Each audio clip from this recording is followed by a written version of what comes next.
Are the Kansas City Chiefs lucky or great? We all debate and discuss on today's AFC Squad Show. You are talking ball with the AFC Squad. From the Chiefs to the Bills, the Ravens to the Texans, and everyone else around the AFC, it's the local experts of the Locked On Podcast Network bringing you scoops, breakdowns, and the most comprehensive preview of the upcoming weekend for hard-hitting AFC football with our harder-hitting takes. Buckle up. It's the AFC Squad, and we have a seat for you.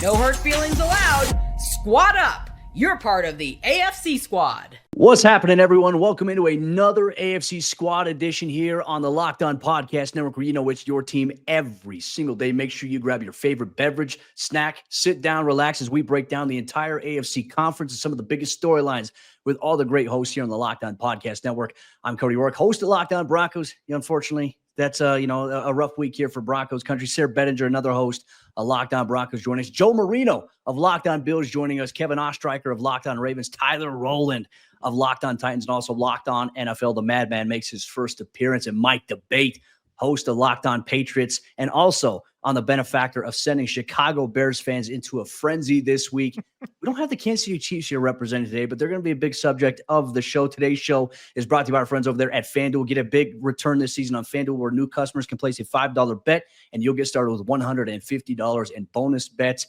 if you win your first $5 bet. Check it out today, FanDuel.com.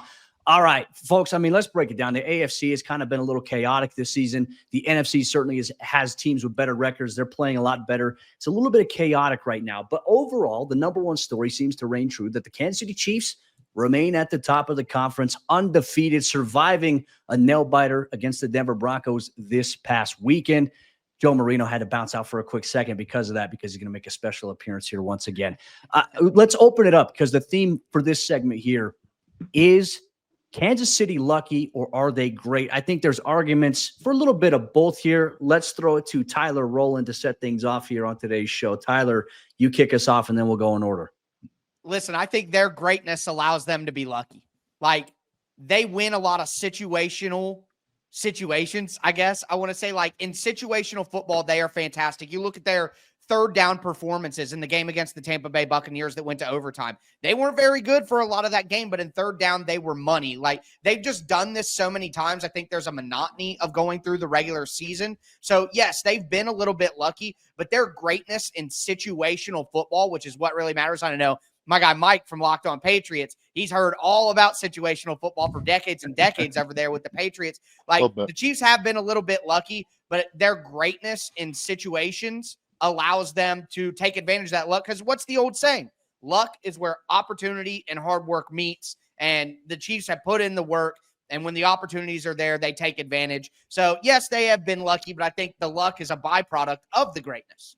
Kevin Ostreicher, Locked On Ravens, your thoughts here. Obviously, those two teams met week one. It was a thriller of a game, potentially something we could see down the road. Yeah, literally by a toe, the Ravens lost to the Chiefs after a comeback there. But is this just the Taylor Swift tax? Does Taylor Swift bring in the money for the NFL, and the tax is that the Chiefs get these wins? Now, look, I agree with Tyler. I think that great teams find ways to win, but in certain situations, we have seen the Chiefs, with maybe a call goes their way or maybe something happens. The Chiefs, they're so interesting, because all the years with Mahomes early, it was this offense is so high-powered and so great. Obviously, Tyreek was there, and they were just putting up 50s on teams like with ease. But the identity has shifted to almost defense with Kansas City, where you see guys like Chris Jones and Karlaftis and Trent McDuffie and everybody coming in. So, look, you have to give Kansas City credit for finding ways to win. But I think what's getting everybody a little riled up is that week after week, it's just like a different thing happens. And I think, obviously, with the Denver game, it seems like Denver has a chip in to win. And then, the Taylor Swift tax comes and takes away from Denver and gives to Kansas City there. Guys, isn't that the way the NFL is going, though? Like, yes, at first, the Chiefs were this high-powered 50 points, that Rams-Chiefs game, but the entire NFL has changed in a cyclical way, where defense and run game, especially this year, is like come back to the forefront. Defenses have caught up. So I kind of it doesn't look the same, but Kansas City is kind of just gone with where the NFL is going right now, and they're still at the top of the game. Which is good teams find ways to adapt. I hate to admit that here. Right. Joe Marino, Locked On Bills. His team is the only team right now that's standing in the way of an undefeated record on paper for Kansas City. Your thoughts here? Chiefs lucky or great? Obviously, Mahomes, Allen, they've had some great duels over the last couple of years. We're going to see it again here on Sunday. Yeah, the Chiefs are great. There's no question about it. They're the best team in football, and they're 9-0 for a reason. It's because they're awesome, and their defense has been better than their offense the last couple of years. And to the point of that was made already, they have been ahead of league trends with even the evolution of Patrick Mahomes from a big play machine searching for those big throws down the field to no, we're just going to get yards after the catch, get the ball out of his hands, and when he's got to put the cape on a couple times a game, he puts the cape on a couple times a game, and they keep winning. Here's the thing that you're forgetting about the Kansas City Chiefs, and maybe you're really not forgetting it, but you're not applying it to what's actually happening. They've won the last 2 Super Bowls. They've won 3 of the last 5. They've been to 1 million AFC championship games in a row. This is the measuring stick for the NFL. Every team shows up to play Kansas City and gives them their very best shot. They empty the tank. It's what they want. They want to beat the Chiefs. And guess what? 9 times in a row this year was not good enough. And so, yeah, they're winning tight margin games. Everything's tight. Everything's close. They're maybe not playing their best football. Well, they get everyone's best shot every single game, and it's not good enough. The Chiefs are awesome. They're 9-0. And don't do it to yourself. Don't sit there and convince yourself that they're not that good. I've fallen into this. Last year, I'm like, oh, they're the 15th ranked scoring offense. They lost to like the Colts down the stretch and the Raiders. You're like, oh, yeah, you can beat this team. No, they know how to win because they're a great football team. Man, I did that too. I did that too with the Ravens. And, we saw the Bills, Joe, be able to run all over Kansas City in that divisional game. And then Baltimore, Baltimore goes and falls flat on their face. I mean, they're a team that's incredible. And, man, it's been crazy to watch this. But the Patriots, Mike, I know, as you know, they know a thing or two about it. Yeah, I was just going to say, gentlemen, I feel like old Biff from Back to the Future Part 2. There's something really familiar about all of this, and it really is. I mean, you look at, and I know Joe knows this as well as anyone, just when you think that dynasty is dead, they will find a way to come back and win simply because they're one of the best coached teams in the league in the Kansas City Chiefs and Andy Reid. New England Patriots had that for 20 years with Bill Belichick. They've got the best quarterback in the league in Patrick Mahomes. New England Patriots had that for 20 years with Tom Brady. Those guys found a way to win. They adapted the game. They adapted to the game when the game changed a little bit, and the New England Patriots could no longer be a game management team on offense and win with dominant defense. You needed a dominant offense to be able to win in the NFL. What did they do? They went out and started dominating the offense on the field. That's what the Kansas City Chiefs are doing right now. I think Joe put that perfectly. Kevin, Tyler, you guys also put that perfectly. This is a team right now that is finding ways to win. And look, I'll throw it back to a Bronx tale where, it's better to be loved than feared. Which one do you want? Sonny told Cologero, look, it's bottom line. It's nice to be both, but it's very difficult. But the great teams find a way to be able to do both. Are they lucky? Are they great? Yeah, I think it's definitely a little bit of both. I'd watched the New England Patriots win games they had no business of winning here for 20 years. They found a way to do it. But at the end of the day, I think Joe is absolutely right. Because they find ways to win, that is a byproduct of their greatness. Tyler, I steal a phrase that you just used. Yeah, I think absolutely. The great teams find a way to harness that luck and to use it to their advantage. That's what you're seeing in Kansas City. It's frustrating at times. I get it. You're tired of seeing them pull these out. But ultimately, you got to give them their just due because they're winning for a reason. Sarah Bettinger, Locked On Broncos. We've seen the rise of Mahomes really since he came on in his second year, but the year he finally was a full starter there. It was Monday night against the Broncos, the left-handed pass with Von Miller wrapped around his leg. It's like, no, who's this guy? Okay. And all of a sudden, that's been the storyline so far. Your thoughts here from a Broncos perspective? Oh, thanks for that reminder, Cody. Didn't need any more nightmare fuel, but now we've got it. So, yeah, I think the Kansas City Chiefs, they're historically great, obviously. I also think they are lucky, but, fortune favors the bold or whatever you want to say. Everybody said all the right things here. The question is how does this Chiefs team respond when that luck runs out, right? When they finally do lose a regular season game, because they probably aren't going 17-0, right? And when that happens, when they do lose a game, when this team gets refocused, when they get all their guys back healthy, what's that going to look like? Because that's probably the scarier thing, is this team like having an actual chip on its shoulder, right? And instead of having to make up stuff and reasons why oh, we're being overlooked because we had 6 losses this year. It's like last year ain't nobody overlooking the Chiefs. Like Joe said, everybody's giving them their best. Nobody's overlooking them. What happens when they actually have a reason to be ticked off? That's what's going to be interesting to see, because right now it's like, yeah, it's us against the world type of thing. But when they finally do lose the game and people start calling, the overreacting to that one loss, how do the Chiefs respond to that? I think that's going to be kind of a scary thing for the rest of the league. Everybody's hoping that this week, and maybe that undefeated streak comes to an end. Buffalo Bills, Kansas City Chiefs, the matchup we'll highlight a little bit later on here in the show. But we're also going to take a look at some teams right now in the AFC between the Dolphins, Bengals, Colts. Which AFC teams are we eliminating from playoff contention on the back end? We'll break that down here on today's AFC Squad Show, part of the Locked On Podcast Network, your team every day. Today's AFC Squad Show is brought to you by our friends over there at FanDuel Sportsbook. And as you all know, at FanDuel, they are America's #1 sportsbook, and they want you to get involved with all the NFL action approaching Week 11. There are some big-time games, as there's major implications for the AFC postseason picture. For example, you get the Buffalo Bills taking on the Kansas City Chiefs, who are undefeated. The Cincinnati Bengals trying to claw their way back against the Los Angeles Chargers. And you can get in on the action over there on FanDuel Sportsbook. And as a new customer here today, you can bet $5 and get $150 in bonus bets if you win. The FanDuel Sportsbook app gives you everything that you need to place live bets on the NFL all in one place. So when you get the hunch in the middle of a game, you can check out the latest stats. You can view live play-by-play and so much more on the same exact page where you place your bets. Just visit FanDuel.com to join today, and you'll get started with $150 in bonus bets if you win your first $5 bet. That's FanDuel.com. Never waste a hunch and make every moment more with FanDuel, an official sportsbook partner of the NFL. Today's show is also brought to you by our friends over there at PrizePicks. And PrizePicks, they are daily fantasy sports done the right way. And PrizePicks is the best place to get real money sports action. With over 10 million members and billions of dollars in awarded winnings, PrizePicks, they've made daily fantasy sports accessible to all, including you. You just pick more or less on at least 2 players for a shot to win up to 100 times your cash. So run your game all season long on PrizePicks. PrizePicks is the best way to get action on sports in over 30 states, including California, Florida, Georgia, and Texas. So sign up today and get $50 instantly when you play $5. You don't even need to win to receive the $50 bonus. It's guaranteed.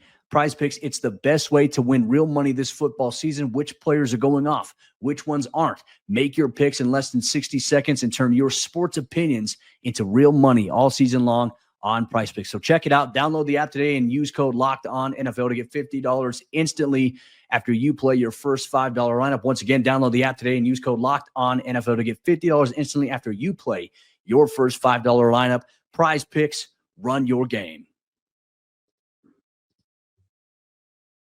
As we continue our discussion here on today's AFC Squad Show, we're going to go through AFC teams right now that are on the back end, whose season is actually over, even though they're still a little bit in the hunt. We'll break all that down. This is, I think, would have been perfect if we would have had whiteboards, right? We could turn this into a whiteboard Wednesday, because there are a handful of teams right now. Obviously, the Broncos are the 7th seed in the AFC with a 5-5 record. They actually make this list according to our network, as we're going to discuss it here today.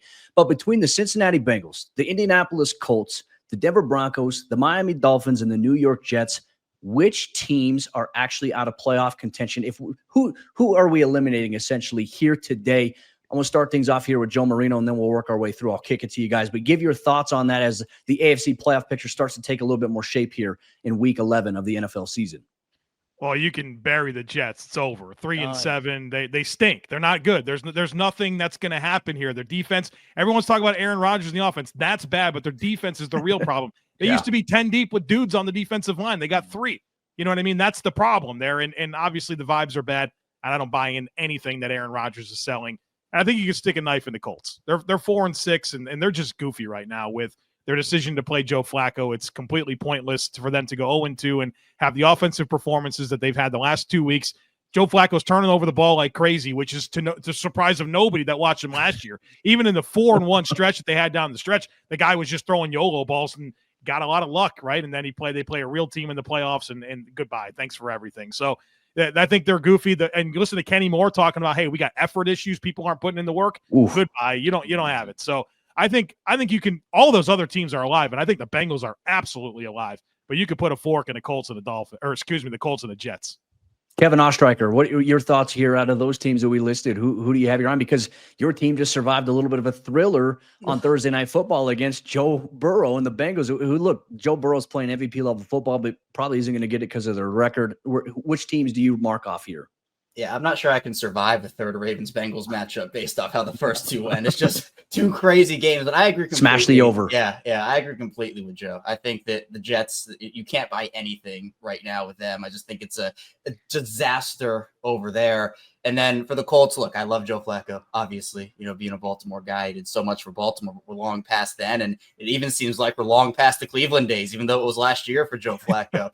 And for me, the Bengals are definitely, their defense, I can't get over how bad their defense is at times. They look poor there, but Joe Burrow makes up for a lot of that as well as Jamar Chase. And, T. Higgins gets back, Orlando Brown gets back. That offense is very dangerous. I think for Miami, they have a path. Obviously, that started with a win on Monday night, but then you have a couple of games against those Jets. You have a game against Cleveland. Mike, if the Patriots can pull an upset on the Dolphins in a couple of weeks, hey, maybe that sinks their hopes, but I think that they have a path. And then I think the Broncos make the playoffs. I think they do. I've seen enough from that defense. I mean, again, the Baltimore game wasn't great for that defense, but other than that, I think that the Broncos have shown me enough. And even though, are they going to win the Super Bowl? I probably wouldn't say that, but I think as a wild card team, Bo Nix could lead them there. I'd say that. Tyler Rowland. I got to ask Kevin a question here. I'd love for the Broncos to be the fun story here in the AFC. But let's be real about this. Whoever's number 2 in the AFC North is getting in, and then you got to think that the Bengals and the Chargers are the other two teams. Like, who are you bumping to make space for Denver? I'd probably That's the say question. Miami. I'd say Miami. Man, Miami's not in. It's number 2 in the North. You've got the Chargers and you got the Bengals. I see. I think it's going to come down to that week. What is it? Week 17 between Cincinnati and Denver. Is that when they play? You think that? Yeah. Oh, so I think it's going to be that close. I think it's going to be that close. Okay. All right. I'm going to piggyback off Kevin right there. The Broncos, I think as much as I hate to say it, as Sayer and Cody know, I am Broncos public enemy number 1. I take shots at the Broncos as much as I can. Even though I should be thanking the Broncos for getting Tannehill in for the Titans in 2019. But look at the Broncos schedule here. Like, they play the Falcons this week. I am absolutely picking the Broncos to beat the Atlanta Falcons. They're a much tougher football team. Then they get the Raiders. Then they get the Browns. Then they get the Broncos. Then they get the Chargers. Then the Bengals. And they get to play the Chiefs in Week 18. And unless the Chiefs are going for an undefeated season, the odds are the Chiefs are going to be resting people there. I absolutely don't believe that the Bengals are 100% going to beat the Denver Broncos here. They have a 1-game advantage already. I think the Broncos have a great situation. And honestly, I don't think that we can call the Colts dead either. They play the Jets this weekend and could absolutely win that game over the Jets. Then they play the Lions on Thanksgiving or the Thanksgiving week. They'll probably lose that. But after that, Patriots, Broncos, Titans, Giants, Jags. Like, the Colts could absolutely reel off a win in every single one of those games except the Colts. The only teams that I'm truly willing to pronounce dead that we've mentioned are the Jets and the Dolphins. Like, those, I think that the Colts and the Bengals, obviously with the talent, and certainly the Broncos, they are all absolutely still alive. And I would go with the Broncos and feel pretty good about it over the Bengals, even though the Bengals are the more quote unquote talented team. Why are we giving the Broncos the benefit of the doubt? And I know that we have 2 Broncos people here, but like, what have they told us? They're pretty good on defense. They got a rookie quarterback that's high variance. I like Bo Nix. Like, I'm in on that. I've defended Sean Payton, but this isn't a team that I'm ready to say is going to get in there over, let's call it what it is, Justin Herbert and Joe Burrow and whoever's number 2 in the North. Like, that's what it comes down to me. It's a rookie quarterback against those established vets. Well, I'll say agree with this. you about the Chargers. I'll argue it. I agree about the Chargers, but like, they're in. And we're talking about one spot in the AFC, and I think the Broncos have a much better defense and a much better special teams unit than the Bengals. They are a better coached football team than any of the other teams. Yeah, what I would say is if the Bengals defense was even a little better than they are, I'd feel much more confident picking them. And Evan McPherson fell off the face of the planet. The Bengals passed up on a 50-yard field goal with Evan McPherson in that game against the Ravens that Twice. a year ago, 2 years ago, no question they're sending McPherson out there and he's draining it. Something has happened with McPherson. He's not the player that he was a couple of years ago. So I give a massive advantage on defense and special teams to Denver. And with Sean Payton, I just think they're a much better coached football team and have an easier schedule than Cincinnati. I'm going to throw it to Sarah here, and then we'll kick it to Mike Debate to wrap us up here, and obviously our second portion of today's show. Sarah, your thoughts here, because Denver right now they've kind of held on to that 7th spot right now. Clearly, Colts behind them, Bengals on the rise a little bit. Those are the two teams we've been talking about on our show. Hey, you need to hope that those teams lose going forward. Cincinnati obviously playing the Chargers this week. This is a situation where you have to root for the Chargers, who are already ahead right now in the standings. You can still catch them theoretically. It's only a 2-game difference. But your thoughts here? Yeah, I think as far as the teams that are still alive, I think Joe nailed it. I would definitely be burying the Colts and the Jets at this point. But for the reason that he's burying the Jets, or one of the reasons in terms of the defensive front being only 3 guys deep, where they used to be maybe 10 guys deep, that's where I would put the Broncos above most of these other teams, is their defensive front. Best pass rush in the NFL right now. And I think it's just going to continue to get better as long as those guys stay healthy. I mean, we've seen Zach Allen have the best year of his career. John Franklin Myers playing, speaking of the Jets, John Franklin Myers having a career year. Nick Bonito playing as well as any edge rusher in the league almost. I mean, at least in terms of, second year guys, or, guys in their first 2 or 3 years. So that Broncos pass rush and the defensive front is going to be one of the biggest difference makers over the course of the year. It gives you a bit of a margin for error later in the season, even when you have a rookie quarterback. But Bo Nix, he's not making a ton of mistakes with the ball. I know he took a couple of sacks people didn't like against Kansas City, but look, you could throw the ball up into harm's way and people would be criticizing him for doing that. So I think he's taking care of the ball exceptionally well since week 2, and that defense and the pass rush is the reason why this team could back into the play. And maybe not even, we'll see what happens with the Chargers. I don't think the Chargers, we've seen them lose some rough games this year as well. So I don't think the Chargers are a Sharpie in there at this point either. We'll see. There's a little bit of a trap game situation with Tennessee this past week, but Herbert, they're doing some things there despite not having a lot of weapons for him, or star power weapons for him to throw to.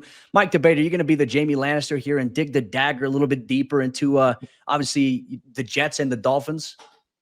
I definitely are digging the dagger into the Jets. There's no question about it, for all the reasons why Joe, talked about, and I think Tyler, Kevin, Sayre, all of us have really kind of agreed. That's an implosion right now. There is no cohesion. There is no camaraderie in that locker room. The Jets defense has definitely trailed off, and that offense is just the poster child for dysfunction right now. So they are definitely down. But I'm not ready to dig the dagger deeply into the Miami Dolphins just yet. I've seen too much out of the talent on that team to lead them to believe that they're in games that they're going to be playing. Now, are they a playoff team? I think the jury's still out on that, but they are competitive and they can make things happen in the games that they play. So I'm not ready to write them off yet.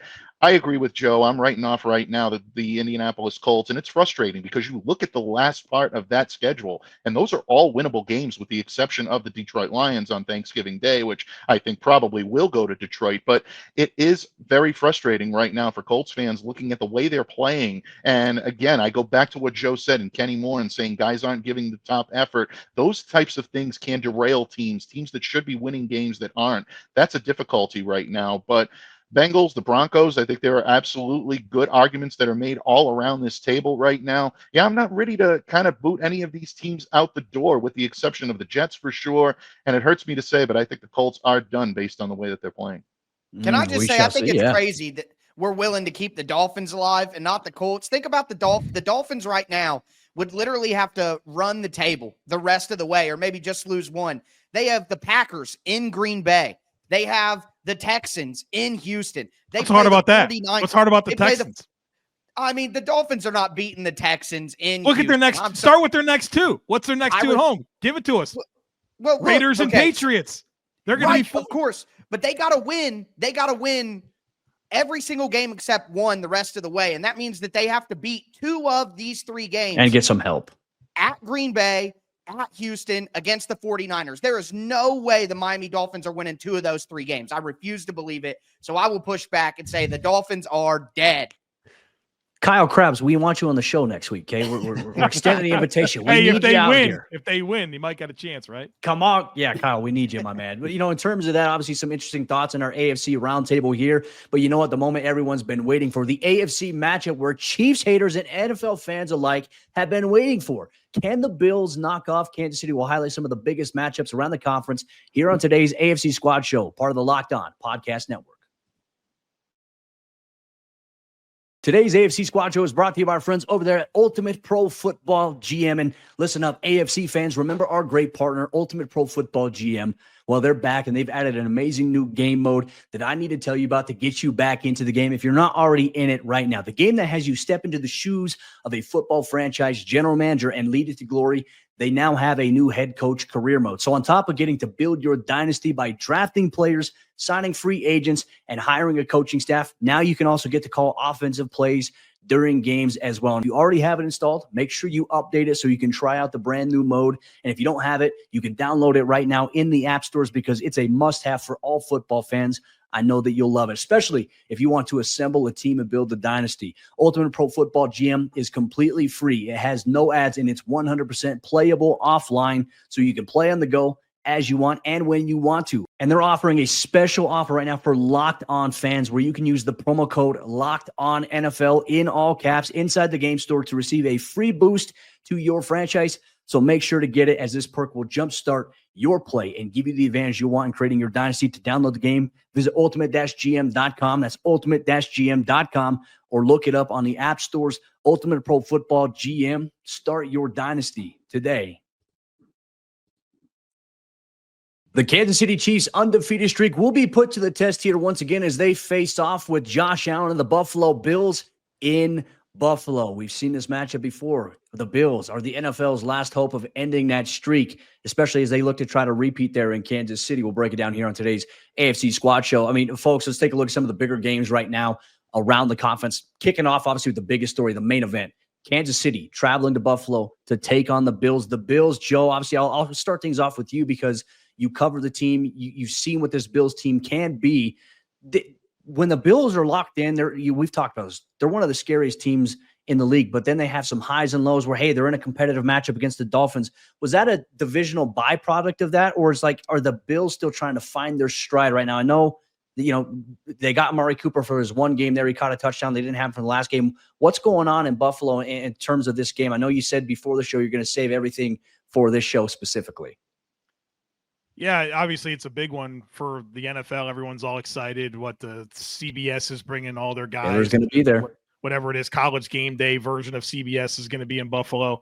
I get the hype. I mean, they've played exciting games. There's no question about it. The Bills have beat this team the last 3 years in the regular season, and it hasn't mattered. Like, you know what I mean? Like, so wake me up in January when they play again, and that's the one the Bills need. It feels so empty to me that the Bills are 3-0 literally the last 3 years against Kansas City in the regular season. One of them a pretty convincing win, and then the others winning the tight games, right? The things that everyone says the Chiefs get all the good luck. Well, it happened to the Bills the other two times. So it's like a game of high magnitude, and maybe if Denver makes that field goal, it's a little bit different because then it's literally for the number one seed. But I mean, for as much hype as there is, I mean, I'm so indifferent on this game because it just literally hasn't mattered the last 3 years. Now, I think the big problem for the Bills is going to be the health of the weapons around Josh Allen. Keon Coleman's already ruled out.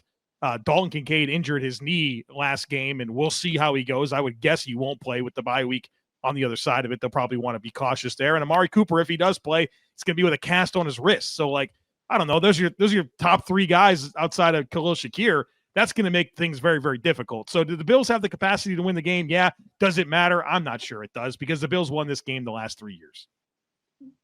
Kevin, your thoughts on this? I mean, obviously this is a big game. There's also some other games we'll talk about. Your team's playing in one, Baltimore versus Pittsburgh. You're kind of playing for that third spot right now in the seeding in the AFC conference. And look, the Pittsburgh Steelers, I know we don't have Chris Carter here this week. They're playing well enough. They obviously had a little bit of a thriller win against the Washington Commanders and Jaden Daniels. Russell Wilson's playing some really good football right now. Your thoughts on this matchup in particular? Yeah, I mean, I think it is a big one, but I understand what Joe is saying because the Ravens have they had the same issue last year where, Mahomes, the difference is that the Ravens do not have a good record against Mahomes and the Chiefs, but it's almost like you build the game up in the regular season, and it's this season where they play in week 1 and they lose by a toe, and everyone's all like, oh, okay, this game, why'd the Ravens lose? They needed this win. And I'm sitting there and I'm like, does this really matter in the grand scheme of things when you're talking about January? Like, go get them I mean, we can kind of talk about how the AFC top seeding could look, right? The way it's looking, and maybe, if Buffalo wins this game against Kansas City, they have a better shot to surpass Kansas City for the 1 seed down the road. But as it stands right now, it'll be some version of Kansas City at 1 or Buffalo potentially. And then you have whoever between the Ravens and the Steelers. And then I think Houston's kind of already locked into that 4. I don't really expect them to move up or down in the standings at this point. We'll see.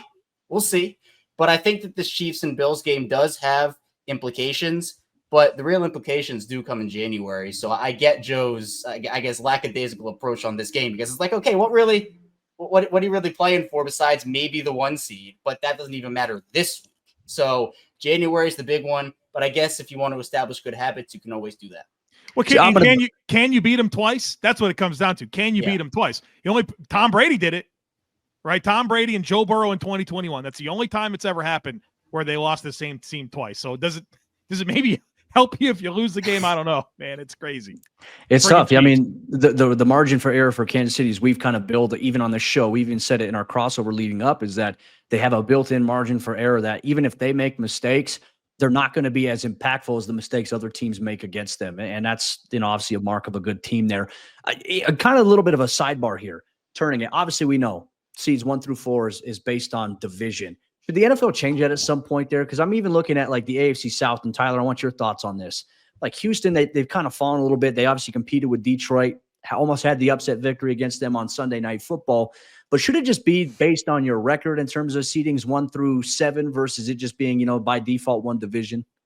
No, absolutely not. Win your division, get a home playoff game. Look, winning the division has to matter. You're in your group. You should matter. I don't care if someone behind. For a team like Baltimore and Pittsburgh, who's got really good records, like will end up having better records probably than, a team like Houston. Shouldn't they have a better credence in terms of seeding? No, they shouldn't. Win your division. Hey. That's what you get. Play your competition, play your schedule. And I just want to say, to hell with Joe and to hell with Kevin worrying about what goes on in January. This is going to be an awesome football game.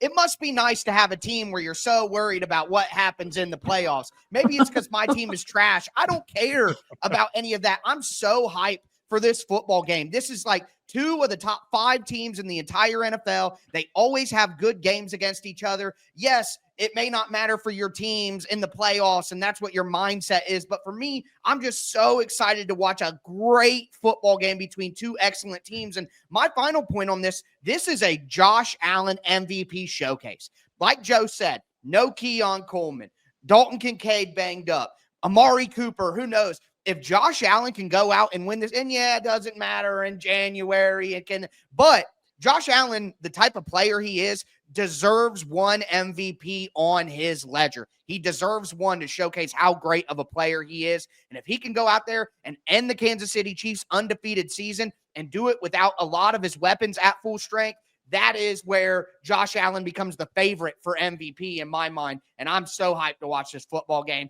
To heck with you guys and your playoff aspirations. Kevin, would you give up both of those Lamar MVPs for a playoff win over Kansas City? You'd give them up in a heartbeat. You wouldn't think twice about it. For a win, but not Super Bowl? You're just whatever it results in, a playoff win over Kansas City. Would you give away both of the MVPs? Yes. Yeah. Oh, okay. Yeah. I'm curious how. And you know what? I know Lamar would too. Of course he would. I remember I interviewed Lamar when he was at Louisville, and he was on pace to break every record imaginable. And I asked him about, hey, how important is this? He had just set some crazy record. He's like, man, I'm just trying to win an ACC championship and a national title. Yeah. He didn't care, man. And that was just him and I one-on-one in the corner of the end zone. He could have said anything he wanted to in that moment. He wants to win, man. Yeah, that's the thing with him too, where it's like, and I know Tyler, you were talking about this. If Josh Allen beats Buffalo without the weapons, does that propel him into first place in the MVP favorite conversation? I wouldn't go that far personally. Lamar's the MVP right now. He is. Yes. But I do think that he would trade 5 MVPs for a playoff win against Kid. He doesn't care about. Obviously it's nice for him, right? It's nice. But I remember you're going to win the Super Bowl. There's no way that you would trade MVPs. Like, these guys could say whatever they want. There's no way someone's trading 2 MVPs to win a divisional game against Kansas City with no guarantee that they win the next 2 games and win the Super Bowl. But if it gives him if it gives him a shot, he'll take it. If it gives him a shot, he'll take it. I think that's what matters to him. I don't buy it. We got a couple of games left here on the schedule. Obviously, the Cincinnati Bengals, who are on the outside looking in, still in a position to claw their way back into the playoff race here, putting up terrific numbers offensively. I mean, between Joe Burrow, Jamar Chase, my goodness, it's been fun to watch. Defensively, they've been giving up a lot of plays. They're running into Justin Herbert and the Los Angeles Chargers, who Herbert doesn't have a lot of big-time playmaking weapons around him, but he's making plays to guys, and guys are stepping up. They got a good run game there, obviously, with J.K. Dobbins and playing hardball bowl. They got the NFL's best scoring defense right now. Bengals Chargers, question here. Is this the final shot for the Bengals if they lose against the Chargers? Sarah, kicking it off with you. I mean, I don't know that it's their final shot, but I feel like the Bengals are going to run away with this game. I mean, look at who the Chargers have beat this year. No disrespect to beating the Denver Broncos, but the Broncos are the only team 500 or better that the Chargers have beaten. The Broncos caught a lot of crap last week for not beating anybody good, or 2 weeks ago, and I don't understand why the Chargers aren't getting the same flack, because they haven't beaten anybody good, and certainly not lately. I'm sorry, Tyler. I love Will Levis. I love the memes. Nobody hates the Titans more than me, so you're there good. We go. There we go. So, sick of this team. I feel like the Bengals are gonna run away with this game. I mean, I do, and I know that Jim Harbaugh has helped change the culture there. The Chargers fans were really complimentary of the way that they've been, operating games, finishing, doing all these things differently than we're done with Brandon Staley, this, that, and the other. I just think the Chargers, to me, they're pretenders right now, and I think we're going to see that on Sunday night. Mike, debate, Colts, Jets, is this an elimination game for either team? Well, I'm giving my statement last.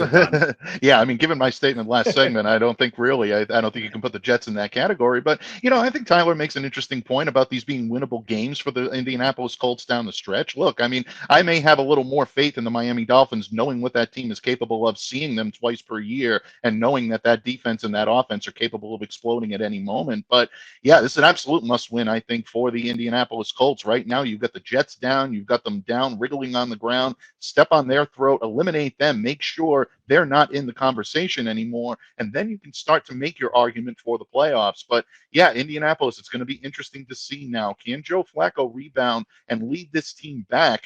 I think, in my opinion, the jury is still out on this one. So I'm looking at this game for an absolute must-win for Indianapolis. They don't come away with a win against the lowly Jets, their season's done.